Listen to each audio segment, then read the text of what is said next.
नमस्कार साथियों, मैं दर्शन सिंह मन्नत ग्रुप से।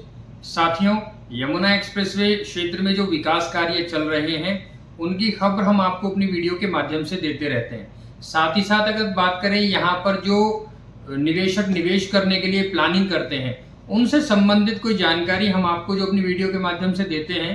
जैसे कि लास्ट टाइम हमने अपनी वीडियो में बताया कि अगर आप सेक्टर 18 और सेक्टर 20 में रेजिडेंशियल प्लॉट्स में निवेश करना चाहते हैं तो सबसे पहले वहां के प्लॉट्स की क्या क्या स्थिति है उसको समझना जरूरी है।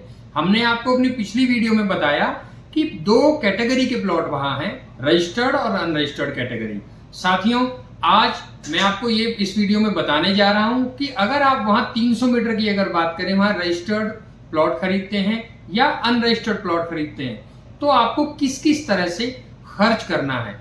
जी बिल्कुल, आज मैं बताने जाऊंगा आपको कि सबसे पहले बात करें अनरजिस्टर्ड प्लॉट के बारे में। साथियों, यमुना एक्सप्रेसवे क्षेत्र में आप देख रहे हैं कि कितनी अच्छी तरह से ये क्षेत्र डेवलप हो रहा है। यहाँ पर जैसे Noida international airport, F1 track, बहुत ऐसी प्रोजेक्ट हैं जो देश में और दुनिया में यही है।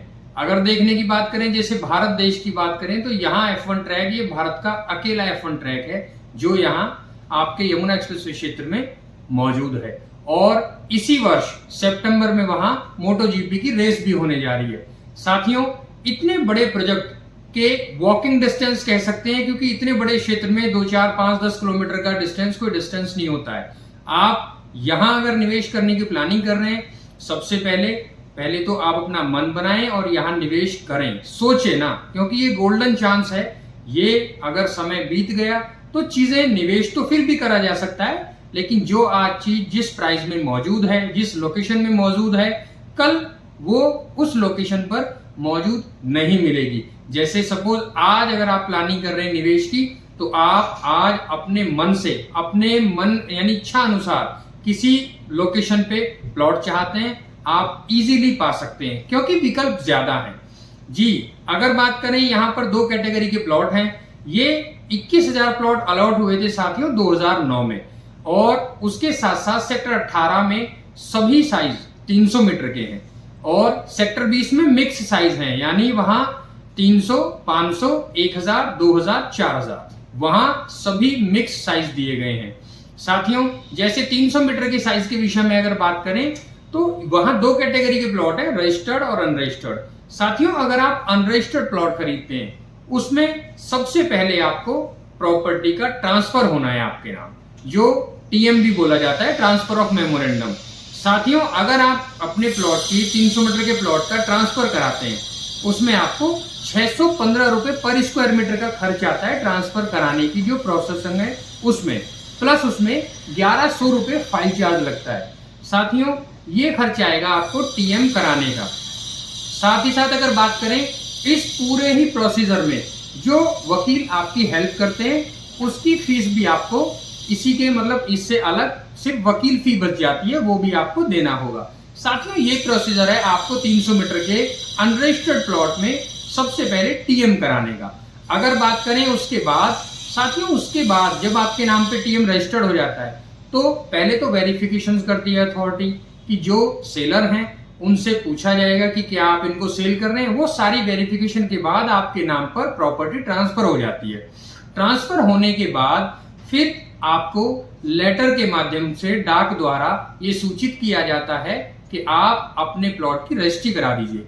लेकिन साथियों, टीएम होने से और उस लेटर के बीच का जो गैप है उसमें अनरजिस्टर्ड प्लॉट को स्पॉट पे लगाने की प्रक्रिया पूरी की जाती है। जैसे मान लो कोई पॉकेट है और वहां 10 प्लॉट एक लाइन में लगे हैं, लेकिन उसमें से 3 ही रजिस्टर्ड हैं, 7 प्लॉट अभी अनरजिस्टर्ड हैं। आने वाले टाइम में अथॉरिटी उस पॉकेट को डेवलप करेगी, वहां जो विकास कार्य है वो चलता रहेगा।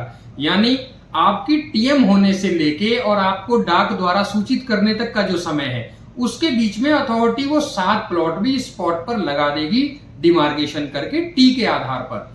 फिर आपको सूचित किया जाएगा कि आप आकर अपने प्लॉट की रजिस्ट्री करा सकते हैं। साथियों, फिर आप आकर अपने प्लॉट की रजिस्ट्री कराएंगे, यानी अब आप उसको प्लॉट को अनरजिस्टर्ड से रजिस्टर्ड की कैटेगरी में लेके आएंगे।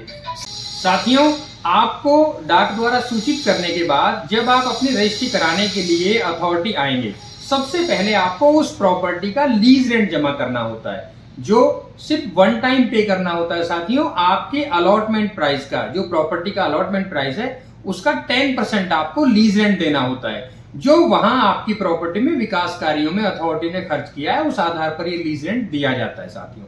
आपकी प्रॉपर्टी को डेवलप करने में जो बेसिक फैसिलिटीज वहां अथॉरिटी ने दी है, जो आपकी पॉकेट, आपकी प्रॉपर्टी जो जिस लोकेशन पे है, उस लोकेशन के जो विकास कार्य हुए हैं, उस सब को देखते हुए लीज रेंट जाता है। और ये वन टाइम जाता है, जो आपके अलॉटमेंट रेट का 10% होता है।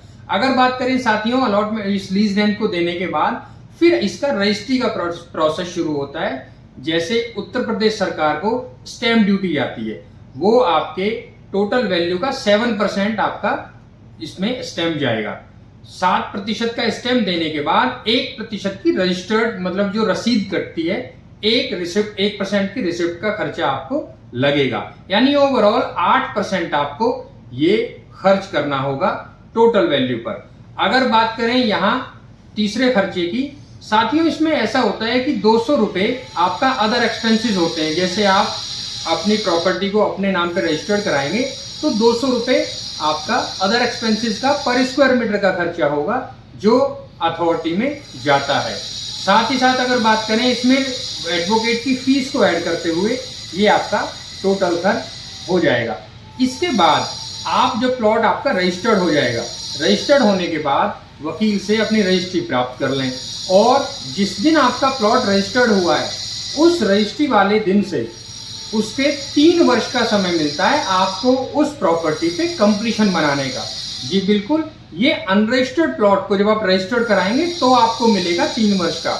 अगर आप कोई रजिस्टर्ड प्लॉट खरीदते हैं और उसकी पहले से ही रजिस्ट्री हो रखी है, तो जिस दिन उसकी रजिस्ट्री हुई थी उस दिन से 3 वर्ष का समय टोटल मिलेगा। तो सपोज अगर मान लेते हैं, सपोज आपने 2 वर्ष पुरानी रजिस्ट्री हुआ प्लॉट कोई खरीदा, तो आपके पास कंप्लीशन बनाने के लिए सिर्फ 1 वर्ष का समय बचा हुआ है।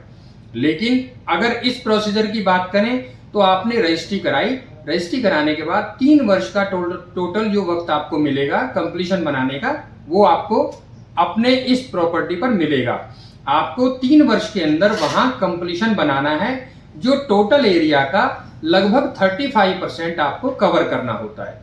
उसमें सपोज आप कवर कर सकते हैं, वो अथॉरिटी की मैपिंग होती है साथियों। कहीं भी मतलब कोई भी कंप्लीशन अगर आप बनाना चाहेंगे, पहले उसकी ड्राइंग और जो भी डॉक्यूमेंटेशन है उसको अथॉरिटी से पास करा के फिर आप वहां कंप्लीशन बना सकते हैं।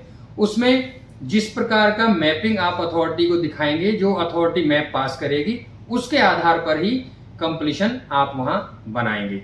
साथियों अगर बात करें सेक्टर 18 में 300 मीटर के प्लॉट के विषय में, वहां कंप्लीशन बनाने की जो ड्राइंग है, अगर उसके हिसाब से बात करें, कई बार कंप्लीशन ऐसे हैं जो वहां 12 लाख से 15 से 20 लाख रुपए तक के बीच में कंप्लीशन वहां बनाए जा रहे हैं। मतलब हर चीजें डिपेंड करती हैं आपकी मैपिंग पर, आपकी ड्राइंग पर। साथियों आप कंप्लीशन बनवाना या वहां सेल परचेज से संबंधित कोई भी जानकारी लेना चाहते हैं, आप नीचे दिए गए नंबर पर हमसे संपर्क कर सकते हैं।